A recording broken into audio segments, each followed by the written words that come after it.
Hello friends, welcome to flourish learning. शिक्षण आणि माणूस समृद्ध होतो. चला तर मग आज आपण इयत्ता 9वीचा गणित भाग 1 मधील पाठ 2 वास्तव संख्या शिकूयात, समजून घेऊयात आणि समृद्ध होऊयात. तर आपण या व्हिडिओमध्ये संकीर्ण प्रश्नसंग्रह 2 सोडवून पाहणार आहोत.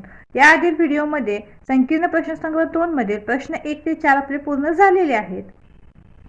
तर आज आपण प्रश्न 5 ते 8 सोडवून पाहणार आहोत. चला तर मग प्रश्न 5 काय आहे, तर खालील करणी सोप्या रूपात लिहा. यामध्ये आपल्याला 2 उपप्रश्न दिलेले आहेत. तर ही करणी जी दिलेली आहे ती आपल्याला सोप्या रूपात लिहायची आहे. तर प्रश्न 5 मधील पहिलं उदाहरण आहे 3/4 गुणिले वर्गमुळात 8. आता याचं काय करूयात, आपण याला सोपं रूप देऊयात. काय होईल, 3/4 आपण तर आहे तसं लिहित आहोत. आता हे वर्गमुळात 8 जे आपल्याला दिलेले आहे त्याचे असे 2 आपण अवयव घेणार आहोत की त्यातील एक जो अवयव आहे ती वर्गसंख्या असली पाहिजे. तर आपण ह्याचे असे अवयव काय घेऊयात, तर 4 गुणिले 2. आता काय होईल, 4 गुणिले 8 हे 8चे अवयव मिळाले आणि 4 ही काय आहे, वर्गसंख्या आहे. 2 या संख्येचा वर्ग आहे. बरोबर. आता इथे काय होईल, हे 3/4 आहे तसे राहतील गुणिले, आता याची फोड करूयात, हे वर्गमुळात 4 पुन्हा काय होईल गुणिले वर्गमुळात 2. याला आपण इथे एकत्रित लिहिले तेच आता याची इथे फोड केलेली आहे. बरोबर. काय होईल, हे 3/4 आहे तसे. आता 4चं वर्गमूळ काय आहे, तर 2 आहे. याचं हे वर्गमूळ आपण ते घेणार आहोत 2 गुणिले हे वर्गमुळात 2 आहेत तसे राहतील. आता याला सोपं रूप देऊयात. काय होईल, ह्या 2ने 4ला भाग देऊयात. काय होईल, ते बेके बे बेदुनी 4 म्हणजेच काय मिळेल आपल्याला, 3/2 गुणिले हे वर्गमुळात 2 म्हणजेच काय, तर 3/2 वर्गमुळात 2. ह्या दिलेल्या करणीचं हे काय आहे, सोपं रूप आहे. तुमच्या लक्षात आलं का, आपण आहे तसं लिहिलेलं आहे. 8चे आपण असे 2 अवयव घेतले की त्यातील एक अवयव हा वर्गसंख्या असला पाहिजे. तर 4 ही वर्गसंख्या आहे, तर 4चं वर्गमूळ काय आहे, 2 आहे. तर या 2ने आपण ते 4ला भाग दिला आणि नंतर आपल्याला काय मिळालेलं आहे, 3/2 वर्गमुळात 2 हे उत्तर मिळालेलं आहे. तर 3/2 वर्गमुळात 2 हे उत्तर आपल्याला इथं मिळालेलं आहे. यानंतर दुसरं उदाहरण आहे -5/9 गुणिले वर्गमुळात 45. आता यातच काय होईल, हे ऋण 5/9 आपण आहे तसं लिहूयात आणि या 45चे असे 2 अवयव शोधूयात की त्यातील एक अवयव हा काय असला पाहिजे, वर्गसंख्या असली पाहिजे. तर काही तर घेऊयात आपण, 9 गुणिले 5 घेऊयात. 9 ही काय आहे, वर्गसंख्या आहे आणि 9 गुणिले 5 हा गुणाकार आपल्याला 45 मिळतो. आता यांची काय करूयात, फोड करूयात. काय होईल, -5/9 गुणिले वर्गमुळात 9 गुणिले वर्गमुळात 5. बरोबर. आता इथे काय होईल, -5/9 आहे तसं. आता ह्याचं काय होईल, वर्गमूळ घेऊयात. 9चं वर्गमूळ काय आहे, 3 आहे गुणिले वर्गमुळात 5. बरोबर. आता इथे काय होईल, याला सोपं रूप देऊयात. 3 एक्के 3, 3 त्रिक 9 म्हणून काय होईल, आता इथे -5/3 गुणिले वर्गमुळात 5 म्हणजेच काय होईल, तर -5/3 गुणिले वर्गमुळात 5. हे गुणाकाराचं चिन्ह आपण नाही लिहिलं तरी चालेल. तर आपलं उत्तर काय आलेलं आहे, तर ऋण 5/3 गुणिले वर्गमुळात 5 हे आपलं उत्तर आलेलं आहे. तर प्रश्न 5 इथे आपला पूर्ण झालेला आहे. प्रश्न 6 खालील करणींचा सोपा परिमेयकरण गुणक लिहा. तर यामध्ये आपल्याला 6 उदाहरणे दिलेली आहेत. तर त्या दिलेल्या करणीचा सोपा परिमेयकरण गुणक आपल्याला इथे लिहायचा आहे. तर प्रश्न 6 मधील पहिलं उदाहरण आहे वर्गमुळात 32. आता याचा परिमेयकरण गुणक काढण्यासाठी आपण याला काय करणार आहोत, सोपं रूप देणार आहोत. तर आता यासाठी याचे आपण काय करणार आहोत, अवयव पाडणार आहोत. तर आता अवयव पाडत असताना ती संख्या तुम्हाला कोणत्या पाड्यात येते, त्या संख्येला कशाने भाग जातो हे माहीत असणं गरजेचं आहे. म्हणजे तुम्ही सहजपणे अवयव पाडू शकताय. तर आता आपण काय करूया, त्याला 16ने भाग देऊयात. काय होईल, 16 गुणिले 2 म्हणजे 16 दुनी 32. तर यातील एक संख्या ही वर्गसंख्या आहे. पहा, 16 ही वर्गसंख्या आहे. तर आपण ज्यावेळेला 2 अवयव घेतो त्यातील एक ही संख्या वर्गसंख्या असली पाहिजे, म्हणजे आपल्याला सोपं रूप देणं सोपं जातं. आता काय करूयात, याची फोड करूयात. वर्गमुळात 16 गुणिले वर्गमुळात 2 पुन्हा काय होईल, आता 16चं वर्गमूळ काय आहे, तर 4 आहे म्हणून काय होईल, 4 गुणिले वर्गमुळात 2 होईल. काय होईल 4 गुणिले वर्गमुळात 2. आता आपल्याला तर काय मिळालं तर 4 गुणिले वर्गमुळात 2 मिळालेलं आहे. 4 कसं आलं तर ह्या 16चं हे वर्गमूळ आहे आणि हे वर्गमुळात 2 आपण आयतच घेतला. आता पुन्हा आपण याला काय करूयात वर्गमुळात 2 ने गुणूयात, कारण आपण याचं परिमेयकरण गुणक काढणार आहोत. म्हणून आपण ते काय केलं वर्गमुळात 2 याला गुणलेलं आहे. म्हणजे काय होईल वर्गमुळाला वर्गमूळ निघून जाईल आणि आपल्याला परिमेय संख्या मिळेल. काय होईल 4 आहे तसे. आता हे 2 गुणिले 2 म्हणजेच काय 4, म्हणजे वर्गमुळात 4 मिळेल आपल्याला आणि 4चं वर्गमूळ पुन्हा काय मिळेल आपल्याला 2 मिळेल. तर आपण ते काय करूया 4 गुणिले 2 लिहूया. हे 2 कसं आलं लक्षात आलं का? तर ह्या 2चा आणि 2चा आपण गुणाकार केला तर 4 मिळतं आणि 4चं वर्गमूळ पुन्हा काय आहे 2, म्हणून आपण ते डायरेक्ट 2 लिहिलेलं आहे. याचं वर्गमूळ चिन्ह हे निघून जाईल. पुन्हा काय होईल 4 गुणिले 2 8, म्हणजे आपल्याला तर पूर्ण परिमेय संख्या मिळालेली आहे. म्हणून वर्गमुळात 32चा सोपा परिमेयकरण गुणक वर्गमुळात 2 आहे, कारण आपण ते वर्गमुळात 2 ने याला गुणल्यानंतर आपल्याला काय मिळालं तर परिमेय संख्या मिळाली. म्हणून याचा परिमेयकरण गुणक काय आहे वर्गमुळात 2 हा आहे. यानंतर पुढील उदाहरण आहे वर्गमुळात 50. आता इथे वर्गमुळात 50चे सुद्धा आपल्याला असे 2 अवयव घ्यायचे आहेत की त्यातील एक अवयव ही काय असली पाहिजे वर्गसंख्या असली पाहिजे. इथे काय अवयव येतील तर 25 गुणिले 2, 25 दुनी 50 आणि 25 ही काय 5चा वर्ग आहे. आता काय करूया त्याची फोड करून लिहूयात. म्हणून काय होईल वर्गमुळात 25 गुणिले वर्गमुळात 2 बरोबर. पुन्हा काय होईल आता इथे 25 हे कशाचा वर्ग आहे तर 5चा, म्हणून काय होईल याचं वर्गमूळ काय मिळेल आपल्याला 5 गुणिले वर्गमुळात 2. आता इथे सुद्धा आपण काय करूया तर वर्गमुळात 2 ने गुणूयात, म्हणजे काय होईल वर्गमूळ चिन्ह निघून जाईल. तर आपल्याला इथे काय मिळेल हे 5 आहे तसे गुणिले आता काय होईल ते हे वर्गमूळ चिन्ह निघून जाईल आपल्याला तर 2 मिळतील, म्हणजेच काय होईल 5 दुनी 10. तर पूर्ण परिमेय संख्या आपल्याला इथे मिळालेली आहे. म्हणून याचा परिमेयकरण गुणक काय आहे तर वर्गमुळात 2 हा आहे.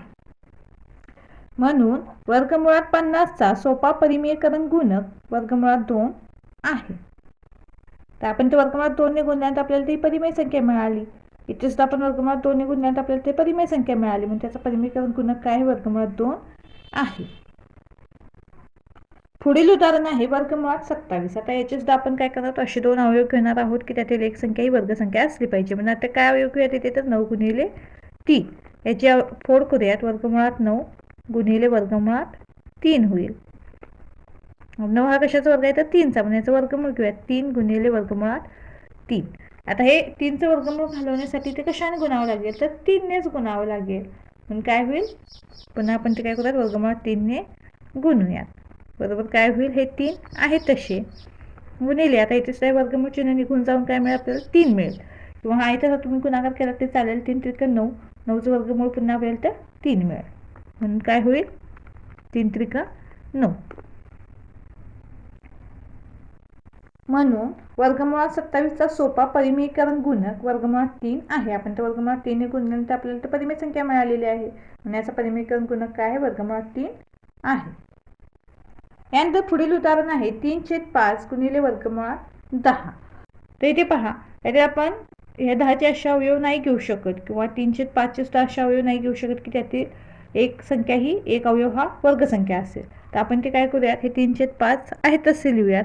आता हे वर्गमूळ आपल्याला हे वर्गमूळ चिन्ह जे आहे ते घालवायचं आहे. तर त्यासाठी काय करूयात आपण वर्गमुळात 10ला आपण वर्गमुळात 10 ने गुणूयात, म्हणजे हे चिन्ह एकमेकांना निघून जाईल. बरोबर काय होईल तर 3/5 गुणिले 10 मिळेल, म्हणजे काय 10 गुणिले 10 100 होतील आणि 100चं वर्गमूळ काय मिळेल आपल्याला 10, किंवा हे वर्गमूळ चिन्ह एकमेकांना निघून जाऊन आपण हे डायरेक्ट 10 इथे लिहिलं तरी चालेल. बरोबर काय होईल आता काय 5 इथे याला भाग देऊयात. काय होईल 5 1 5, 5 दुनी 10, म्हणजे काय उरेल 3 गुणिले 2. हे 3 गुणिले 2 बरोबर काय होतील 3 दुनी 6. म्हणून 3/5 वर्गमुळात 10चा सोपा परिमेयकरण गुणक वर्गमुळात 10 आहे, कारण आपण त्या वर्गमुळात 10 ने याला गुणल्यानंतर आपल्याला तर परिमेय संख्या मिळालेली आहे. म्हणून काय आहे त्याचा परिमेयकरण गुणक काय आहे वर्गमुळात 10 आहे. पुढील उदाहरण आहे 3 वर्गमुळात 72. आता इथे काय करायचं 3 आहे तशी ठेवूयात. वर्गमुळात 72चे आपण असे 2 अवयव घेऊयात की त्यातील एक अवयव वर्गसंख्या असली पाहिजे, म्हणजेच काय 36 दुनी 72, म्हणजे 36 गुणिले 2 हे अवयव आपण घेणार आहोत. आता हे 3 आहे तसे राहील, गुणिले याची फोड करूयात, हे वर्गमुळात 36 गुणिले हे वर्गमुळात 2.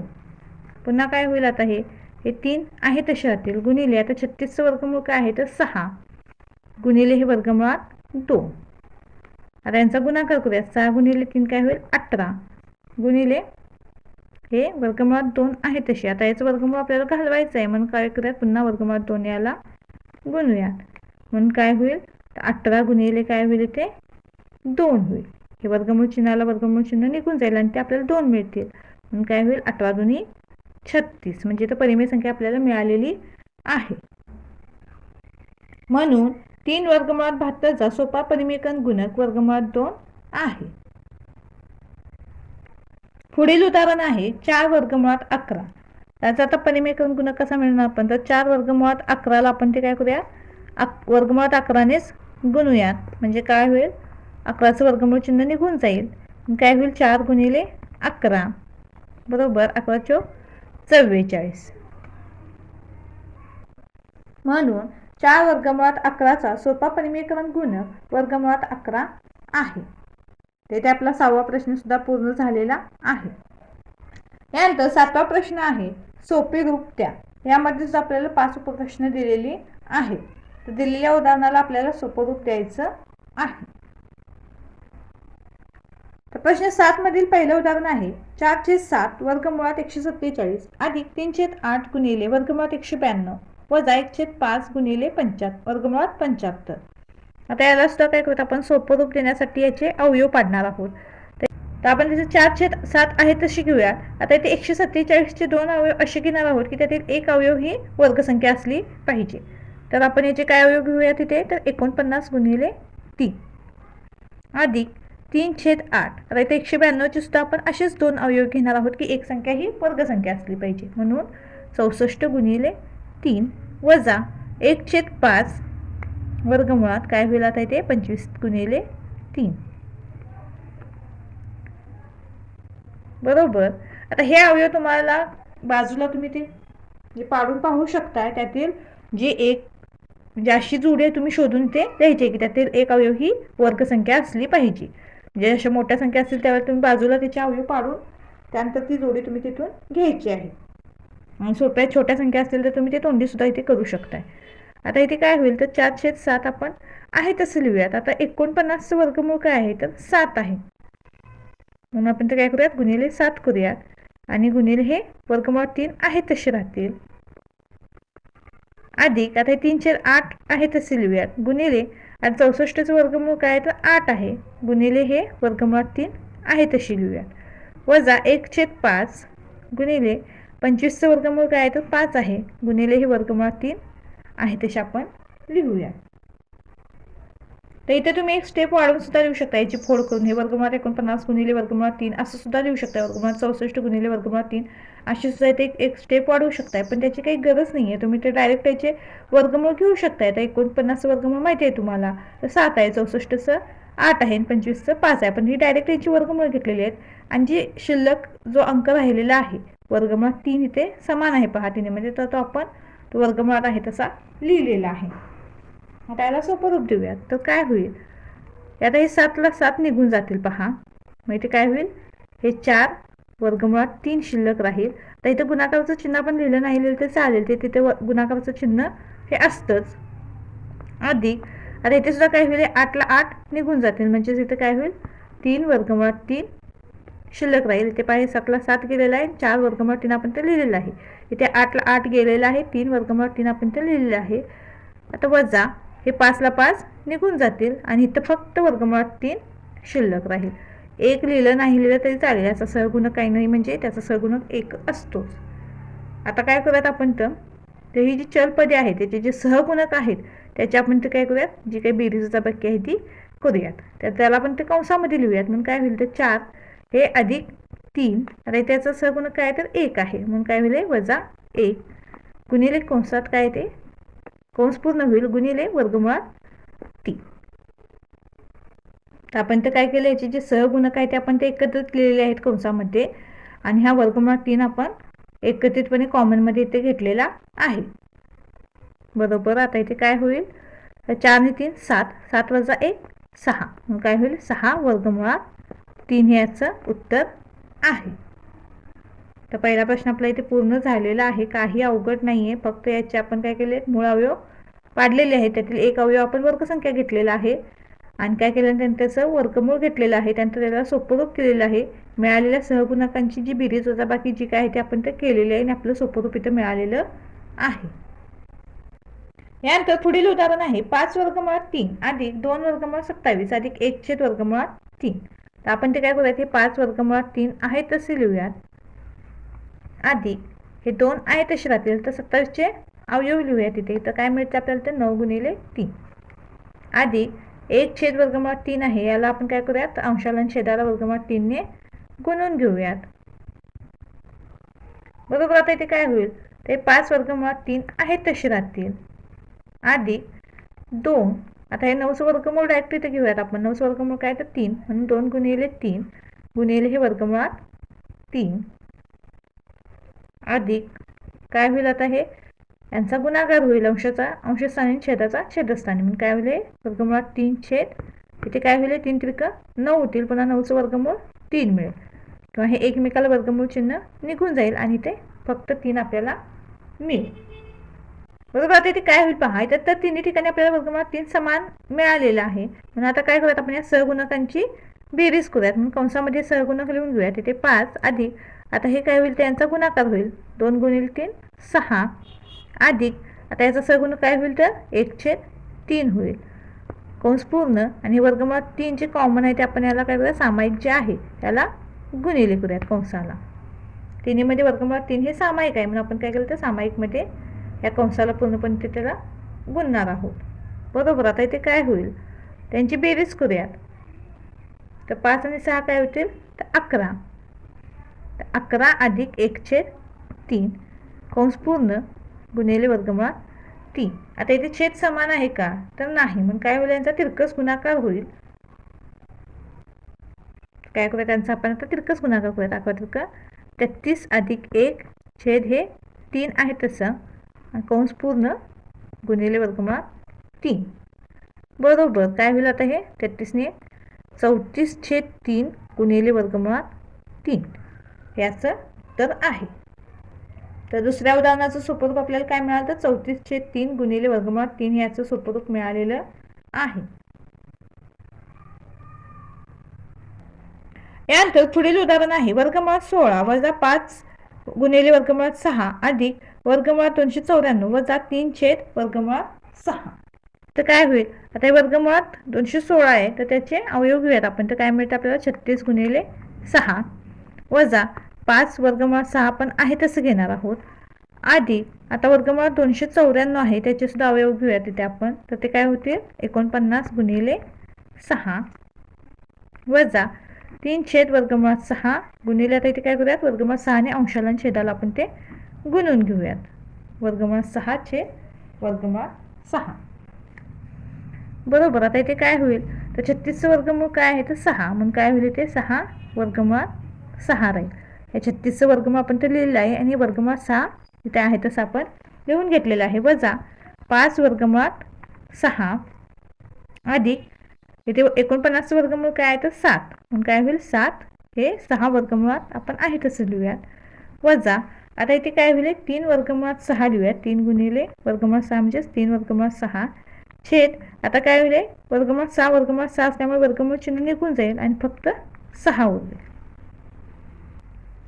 बरोबर. आता पुन्हा काय होईल इथे, तर हे 6 वर्गमुळात 6 आहे तसे राहतील, वजा 5 वर्गमुळात 6 सुद्धा आपण आहे तशी लिहूयात, अधिक 7 वर्गमुळात 6 पण आहे तशी लिहूयात, वजा आता इथे काय होईल, ते 3 ने 6ला आपण ते भाग देऊयात, म्हणून काय होईल, तर 3 1 3 आणि 3 2 6, म्हणजेच काय मिळेल आपल्याला, 1 गुणिले वर्गमुळात 6. मग 1 लिहिला नाही लिहिला ते चालेल, म्हणजेच काय, हे वर्गमुळात 6 आहे तसे राहतील आणि हे 1/2 होईल. काय होईल, 1/2. तर आपण नंतर सहगुणकांची ते बेरीज वजाबाकी करतो त्यावेळेला हा सहगुणक घ्यावा लागतो, म्हणून आपण तर 1 हा लिहिलेला आहे, तर तो लिहिला नाही लिहिला ते चालेल. याचा सहगुणक काही नसतो, म्हणजे तो 1 असतो, हे नेहमी लक्षात ठेवा. तर आपण तर काय केलं, तर 3/6ला सोपं रूप दिलेलं आहे, तर ते 1/2 आपल्याला ते मिळालेलं आहे. आपण ते सहगुणकांची बेरीज वजाबाकी करूया. तर काय होईल, 6 - 5 + 7 - 1/2 कंस पूर्ण आणि वर्गमूळ 6 हा सामायिक आहे, तर तो आपण ते लिहिलेला आहे. बरोबर. आता इथे काय होईल, तर 6 - 5 1, 1 + 7 8, मग काय होईल इथे 8 + 1/2 कंस पूर्ण वर्गमूळ 6. बरोबर. आता इथे काय होईल, तर ते छेद समान आहे म्हणून काय करूयात आपण तर तिरकस गुणाकार करून घेऊयात. मग काय होईल 8 × 2 = 16 + 1, सॉरी इथे वजा चिन्ह आहे त्यामुळे तर काय होईल वजा 8 - 1/2, इथे सुद्धा काय होईल 16 - 1/2 कंस पूर्ण वर्गमूळ 6. बरोबर. काय होईल इथे, तर 16 - 1 15/2 गुणिले वर्गमूळ 16. तर इथे आपण काय केलं, तर सहगुणकांची जी बेरीज वजाबाकी जी आहे ती केली. तर 6 - 5 1, 1 + 7 8 आणि काय मिळालं, तर 8 - 1/2 आहेतच मिळालं. तर छेद समान आहे म्हणून आपण तिरका गुणाकार करून घेतला. तर 8 × 2 = 16 - 1/2, 16 - 1 15, 15/2 गुणिले वर्गमूळ 16. तर ह्याचं आपल्याला सोपं रूप मिळालेलं आहे. पुढील उदाहरण आहे 4 √ 12 वजा वर्गमूळ 75 वजा 7 गुणिले वर्गमूळ 48. आता हे 4 आहे तशी लिहूयात. 12चे अवयव लिहूयात. काय होईल 12चे अवयव, तर 4 × 3 वजा 75चे सुद्धा आपण ते अवयव घेणार आहोत. तर काय मिळतील 25 × 3 वजा 7 गुणिले 16चे अवयव काय घेऊया, तर 16 × 3. तर आता ते पाडे जर येत असेल तर तुमच्या ते पटकन लक्षात येईल. आता ते काय होईल 4 गुणिले 4चं वर्गमूळ काय, तर 2 आणि 2 वर्गमूळ 3 वजा 25चं वर्गमूळ काय, तर 5 गुणिले वर्गमूळ 3 वजा 7 गुणिले 16चं वर्गमूळ काय 4 गुणिले वर्गमूळ 3. आता ते काय होईल, तर 4 गुणिले 2 काय मिळेल आपल्याला, तर 8 वर्गमूळ 3 वजा 5 वर्गमूळ 3 आहे तशी राहील वजा 7 गुणिले 4 काय होईल 28 वर्गमूळ 3. आता काय करूया, सगळे सहगुणक जे आहेत ते आपण एकत्रित लिहूयात. काय होईल 8 वजा 5 वजा 28 कंस पूर्ण सहगुणक वर्गमूळ 3 ते सामायिक आहे म्हणून आपण ते वर्गमूळ 3 सामायिकमध्ये लिहून घेऊयात. तर आपण ते काय केलं, तर सर्व सहगुणक एकत्रित लिहिलेले आहेत आणि वर्गमूळ 3 ते सामायिक आहे तो सुद्धा इथे लिहून घेतलेला आहे. बरोबर. आता इथे काय होईल, तर 8 वजा 5 3 वजा 28 कंस पूर्ण वर्गमूळ 3. आता इथे काय होईल, तर 3 वजा 28 म्हणजेच काय होईल 28 मधून 3 जातील आणि चिन्ह मोठ्या संख्येचं म्हणजे काय होईल वजा 25 मिळेल आपल्याला वर्गमूळ 3. तर 3 लहान आहे, 28 ही मोठी संख्या आहे म्हणून 28 मधून आपण 3 वजा केले आणि चिन्ह मोठ्या संख्येचं म्हणून ऋण चिन्ह आलेलं आहे. तर ऋण 25 वर्गमूळ 3 हे उत्तर आपल्याला इथे मिळालेलं आहे. तर इथं सुद्धा या प्रश्नाचं सोपं रूप आपण तर लिहिलेलं आहे वजा 25 वर्गमूळ 3. पुढील उदाहरण आहे 2 वर्गमूळ 48 वजा वर्गमूळ 75 वजा 1/3 वर्गमूळ 3. आता इथे काय होईल, तर 2 आहे तसे राहतील. वर्गमूळ 48चे आपण ते अवयव घेऊयात. तर काय अवयव मिळते आपल्याला, तर 16 गुणिले 3 वजा वर्गमूळ 75चे अवयव काय मिळतील, तर 25 गुणिले 3 वजा 1/3 वर्गमूळ 3 आहे तसे राहतील. तर याला आपण काय करूयात, अंशाला आणि छेदाला वर्गमूळ 3 ने गुणणार आहोत इथे.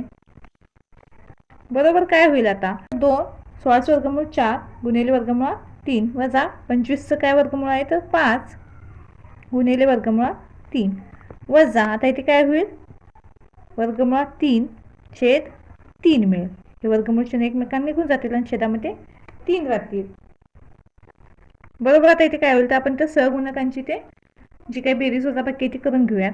तर इथे काय होईल 4 × 2 = 8 वजा 5 वजा 1/3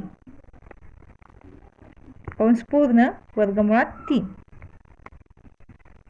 बरोबर. आता इथे काय होईल 8 वजा 5 3 होतील, 3 वजा 1/3 कंस पूर्ण गुणिले वर्गमूळ 3.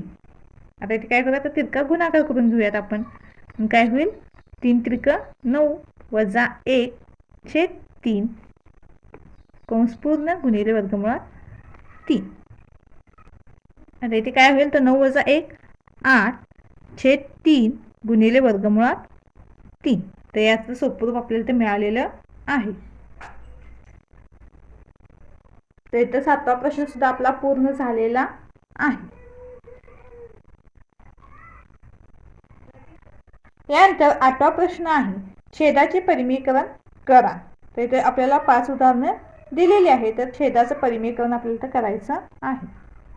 तर प्रश्न 8 मधील पहिलं उदाहरण आहे 1/वर्गमुळात 5. आता याचं काय करायचं, आपल्याला छेदाचं परिमीकरण करायचं आहे. त्यासाठी आपण काय करूयात तर वर्गमुळात 5 ने अंशाला आणि छेदाला गुणून घेऊयात. तर आपण ते काय करूयात अंशाला व छेदाला वर्गमुळात 5 ने गुण. म्हणून काय होईल तर 1/वर्गमुळात 5 गुणिले वर्गमुळात 5/वर्गमुळात 5 बरोबर. आता इथे काय मिळेल आपल्याला तर वर्गमुळात 5 1 वर्गमुळात 5 म्हणजे हे वर्गमुळात 5 अंशस्थानी आहे आणि तर काय होईल दोन्हीचं वर्गमूळ चिन्ह निघून जाऊन आपल्याला फक्त 5 मिळेल. म्हणजे आपलं उत्तर काय असेल वर्गमुळात 5/5. यानंतर दुसरं उदाहरण आहे 2/3 गुणिले वर्गमुळात 7. तर आता आपण काय करू त्याला वर्गमुळात 7 ने अंशाला आणि छेदाला गुणून घेऊयात. तर आपण अंशाला व छेदाला वर्गमुळात 7 ने गुणू. म्हणून काय होईल 2/3 गुणिले वर्गमुळात 7 गुणिले वर्गमुळात 7/वर्गमुळात 7 बरोबर. तर आपल्याला काय मिळेल तर 2 गुणिले वर्गमुळात 7 अंशस्थानी मिळेल आणि छेदस्थानी काय होईल तर 3 गुणिले 7 होईल. म्हणजेच काय होईल तर 2 वर्गमुळात 7 छेद हे 7×21. या वर्गमुळात 7 आणि वर्गमुळात 7चा पण आपल्याला 7 मिळेल. हे वर्गमूळ चिन्ह निघून जाईल. 3 आणि 7चा आपण ते गुणाकार केला 7×21. तर आपल्याला हे उत्तर मिळालेलं आहे. पुढील उदाहरण आहे 1/वर्गमुळात 3 वजा वर्गमुळात 2. आता आपण याचं छेदाचं परिमीकरण करत असताना याची अनुबद्ध जोडी घेऊन याचं छेदाचं परिमीकरण करणार आहोत. तर 1/वर्गमुळात 3 वजा वर्गमुळात 2 ची अनुबद्ध जोडी काय आहे तर वर्गमुळात 3 अधिक वर्गमुळात 2. म्हणून इथे काय होईल तर 1/वर्गमुळात 3 वजा वर्गमुळात 2 गुणिले वर्गमुळात 3 अधिक वर्गमुळात 2 छेद वर्गमुळात 3 अधिक वर्गमुळात 2. तर जे आपल्याला अनुबद्ध जोडी आपण ते घेतलेली आहे तर त्याने आपण अंशाला आणि छेदाला इथे गुणणार आहोत. तर आपल्याला अंशस्थानी वर्गमुळात 3 अधिक वर्गमुळात 2 आहे तसे मिळेल. आता इथे काय होईल तर घातांकाच्या नियमानुसार a² वजा b² मिळेल. म्हणजेच काय होईल तर वर्गमुळात 3चा वर्ग हे आपण कंसामध्ये लिहूयात. वर्गमुळात 3चा वर्ग वजा काय होईल वर्गमुळात 2 कंस पूर्ण कंसाचा वर्ग. तर a² वजा b² अशा पद्धतीने आपण ते लिहिणार आहोत. म्हणजेच काय होईल आता इथे ते वर्गमुळात 3 आहे तसे राहतील अधिक वर्गमुळात 2 अंश आपण आहे तसं लिहिणार आहोत छेद काय होईल आता हे वर्गमुळात 3चा वर्ग म्हणजेच काय होईल 3 मिळेल वजा वर्गमुळात 2चा वर्ग म्हणजेच काय 2 होईल. वर्गमुळात 3चा वर्ग म्हणजेच काय वर्गमुळात 3 गुणिले वर्गमुळात 3 म्हणजे वर्गमूळ चिन्ह निघून जाईल आणि वर्गमुळात 2चा वर्ग म्हणजेच काय वर्गमुळात 2 गुणिले वर्गमुळात 2 म्हणजे वर्गमूळ चिन्ह निघून जाईल आणि इथे आपल्याला 3 वजा 2 अशी संख्या मिळते.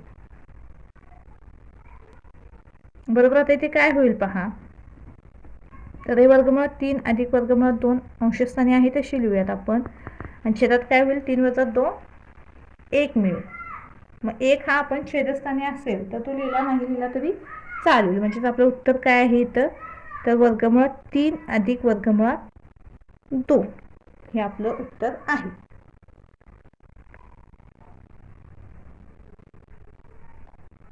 तर पुढील उदाहरण आहे 1/3 गुणिले वर्गमुळात 5 अधिक 2 गुणिले वर्गमुळात 2.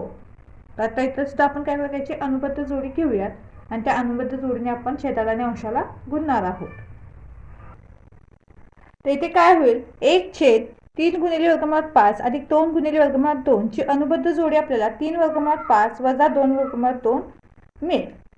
म्हणून आपण ते काय करूयात 1/3 वर्गमुळात 5 अधिक 2 वर्गमुळात 2 गुणिले 3 वर्गमुळात 5 वजा 2 वर्गमुळात 2 छेद 3 वर्गमुळात 5 वजा 2 वर्गमुळात 2 यांचा आपण ते गुणाकार करूया. मग आता काय होईल इथे अंशस्थानी 1 असल्यामुळे आहे ती संख्या मिळेल आपल्याला 3 वर्गमुळात 5 वजा 2 वर्गमुळात 2 आता छेदस्थानी काय होईल तर ए वर्ग वजा बी वर्ग ह्या सूत्राच्या म्हणजे ह्या घातांकाच्या नियमानुसार होईल. तर इथे काय होईल, कंसामध्ये 3 गुणिले वर्गमुळात 5 कंसाचा वर्ग वजा 2 दुसऱ्या कंसामध्ये 2 गुणिले वर्गमुळात 2 कंसाचा वर्ग.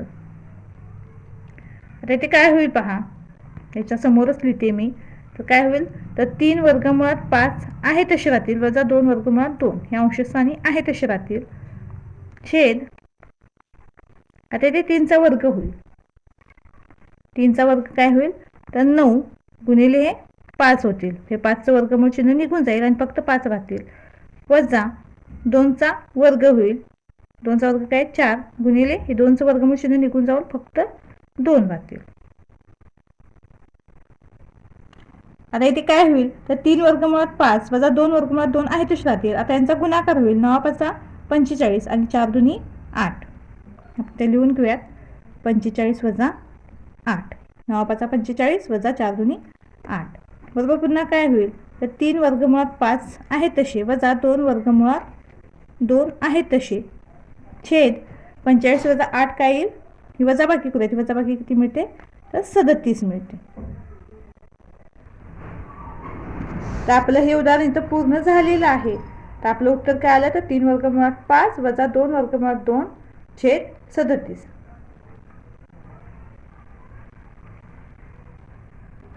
यानंतर पुढील उदाहरण आहे 12 छेद 4 वर्गमुळात 3 वजा वर्गमुळात 2. तर इथेच तर आपल्याला याची अनुबद्ध जोडी लिहावी लागेल आणि अनुबद्ध जोडीने आपण याचा काय करणार आहोत, अंशाला छेदाला गुणणार आहोत. 12 छेद 4 वर्गमुळात 3 वजा वर्गमुळात 2 ची अनुबद्ध जोडी 4 वर्गमुळात 3 अधिक वर्गमुळात 2 आहे. तर आपण ह्या मिळालेल्या अनुबद्ध जोडीने अंशाला आणि छेदाला ते गुणणार आहोत. काय होईल आता हे 12 आहे तशी लिहूयात गुणिले म्हणजेच काय आपण कंसामध्ये लिहूयात 4 गुणिले वर्गमुळात 3 अधिक वर्गमुळात 2 छेद काय होईल आता इथे कंसामध्ये 4 गुणिले वर्गमुळात 3 कंसाचा वर्ग वजा दुसऱ्या कंसामध्ये वर्गमुळात 2 कंस पूर्ण कंसाचा वर्ग बरोबर. आता इथे काय होईल तर आपण अंशस्थानी जे आहे ते आहे तसंच लिहूयात 12 गुणिले 4 वर्गमुळात 3 अधिक वर्गमुळात 2 कंस पूर्ण छेद. आता इथे काय होईल 4चा वर्ग 16 गुणिले 3 होईल. हे वर्गमूळ चिन्ह निघून जाईल. वर्गमूळ 3चा वर्ग म्हणजेच 3 मिळेल वजा इथे काय होईल 2 मिळेल